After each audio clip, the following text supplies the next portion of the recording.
What if I told you the biggest perch in the lake is closer to your boots than it is to the bottom? Sounds crazy, right? We spend all our time staring at the bottom 5 feet of our flashers, waiting for that flicker.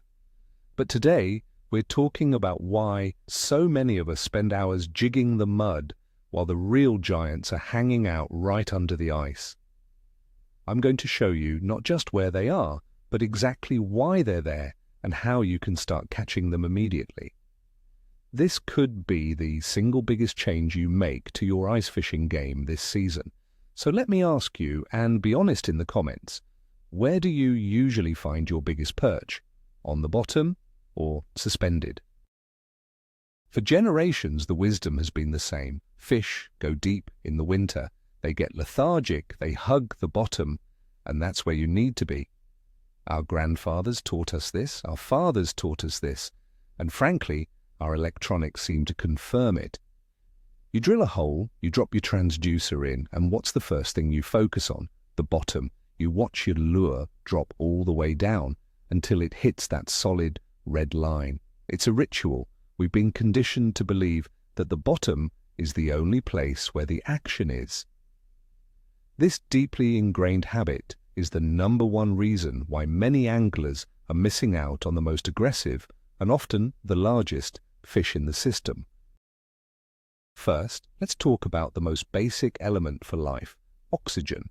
The common belief is that the deepest water holds the most stable oxygen levels, but that's not the full story, especially on a frozen lake.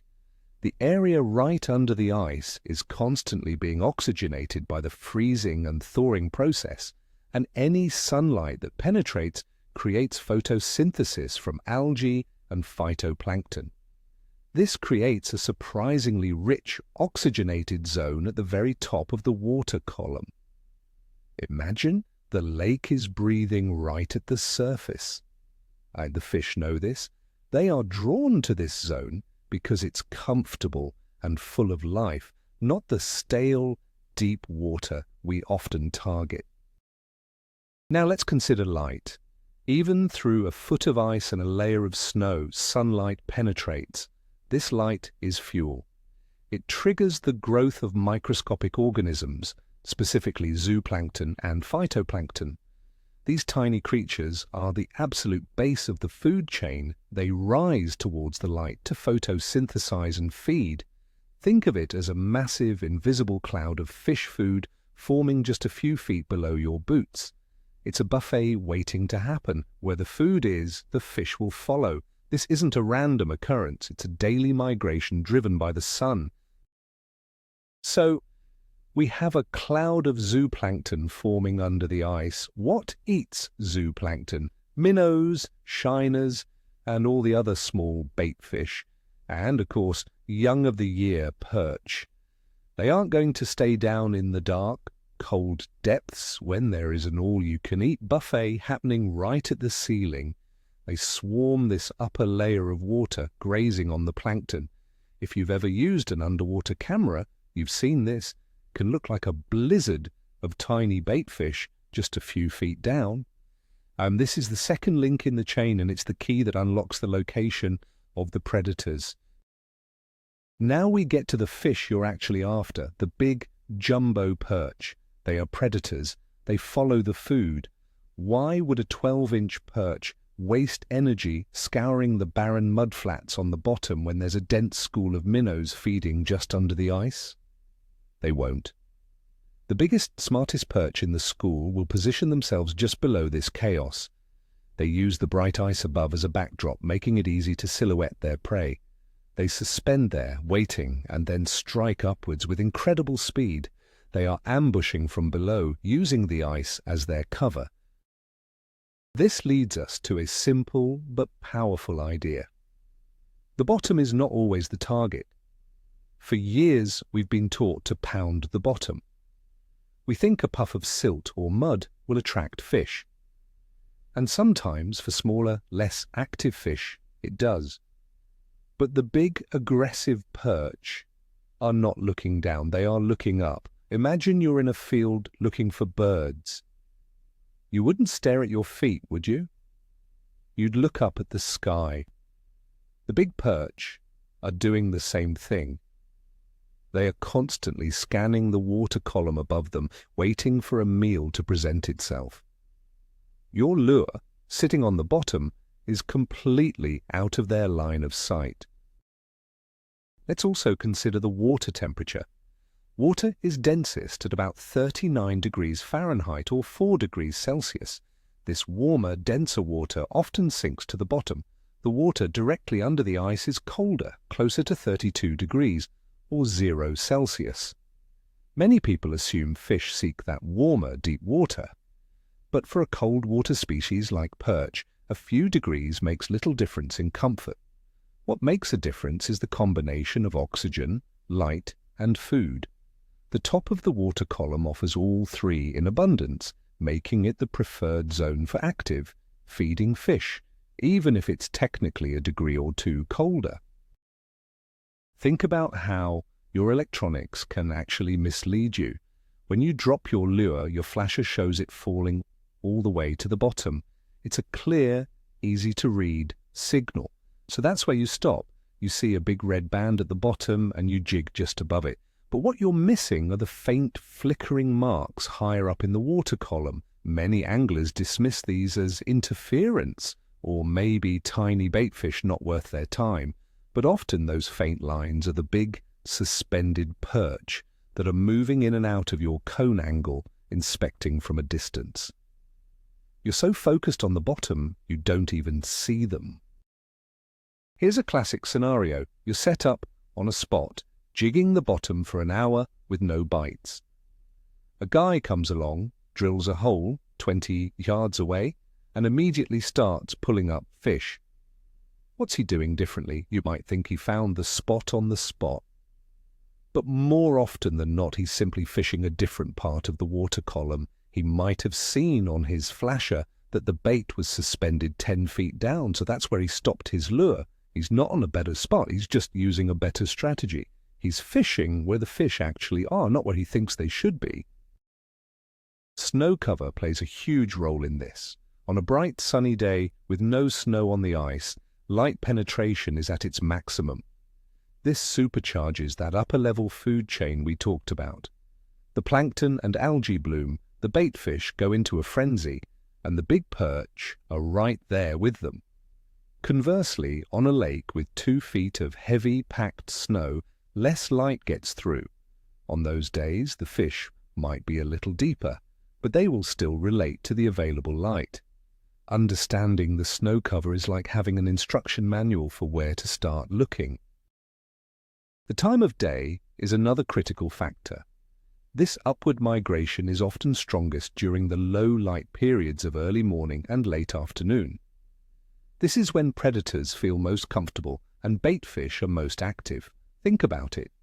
During midday, with the sun directly overhead, the perch might push a little deeper to avoid the brightness. But as the sun gets lower on the horizon, they push right back up under the ice, taking full advantage of the feeding opportunity. So if you're only fishing the bottom during prime time, you're in the wrong place at the wrong time. Let's talk about the mistake of dropping your lure too fast. When you get to a new hole, what's the first thing you do? You open your bail and let your lure plummet to the bottom. In doing so, you just shot right past 90% of the fish. A big perch, suspended just 5 feet under the ice, saw that lure rocket past and is now either spooked or completely uninterested. The correct approach is to control your descent. Let it fall a few feet, then jig it. Let it fall a few more feet, and jig it again. Fish the entire water column on the way down. You will be shocked at how many fish you catch in the top 10 feet. So how do we specifically target these high-riding perch? The technique is actually simple. Start by dropping your lure down only 3 to 5 feet. Yes, just 3 feet below the ice. Jig it there for a full minute. Watch your flasher for any activity. If you see nothing, drop it another 3 feet. Jig again. Continue this process all the way to the bottom. This method ensures you present your bait to every single fish in the column. Most days, you will find that the active fish are concentrated in a specific band, maybe 10 to 15 feet down, and you never would have known if you just dropped to the bottom. Lure selection for these suspended fish is also different. When you're pounding the bottom, you can get away with big, heavy, aggressive spoons. But up in the water column, fish are often inspecting things more closely.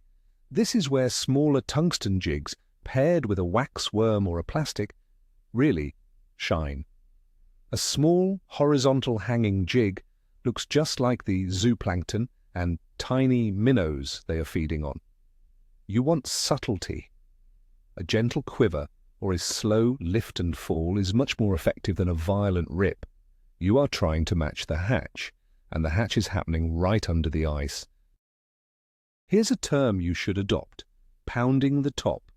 Instead of dropping to the bottom and jigging up, start at the top and pound your way down. This means giving your lure aggressive rips and long pauses right under the ice.